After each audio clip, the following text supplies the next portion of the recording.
Hello and welcome back to Shakesyear. We are working on Richard III, and today we get to hear from Buckingham again in Act 3, Scene 4, as it's known in the folio, Act 3, Scene 7, as it's known in other versions. And in this version, in this scene, Buckingham and Richard and Catesby are putting on a show for the Lord Mayor. Not like a, jazz hands kind of a show, but they have made a big deal out of trying to make Edward look pious, so that the Lord Mayor and any random citizens that came in with him will see that Richard can and should be a good king. Richard wants to take the throne by saying that his nephews, who are next in line for the throne, were illegitimate children of King Edward. So Buckingham went out and spread that rumor in the town square or whatever. And people weren't really jumping on board with it. So he and the Lord Mayor and a few random people came back, and they had Richard come out like with priests on either side and carrying a Bible. And he's like, if I ever offended anybody, I'm sorry.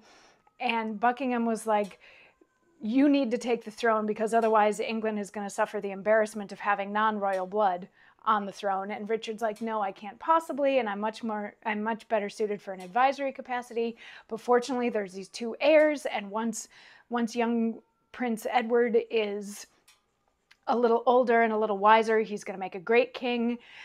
And Buckingham comes back and says, actually, no, he's illegitimate. You're the next in line for the throne, and we really need England to have the rightful heir on the throne as opposed to having some other yahoo on the throne. And after his monologue yesterday, Catesby was like, oh yes, please take the throne. Please say that you'll do it. Please take the crown. And the Lord Mayor was like, yes, please take the crown. And Richard once again is like, no, I am unfit. And how can you ask me to take on this huge burden of governing England, of having the crown and ruling over everything?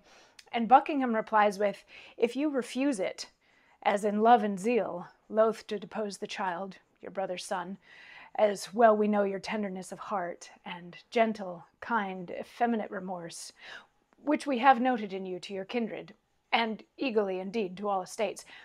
Yet know, where you accept our suit or no, your brother's son shall never reign our king, but we will plant some other in the throne, to the disgrace and downfall of your house. And in this resolution, here we leave you.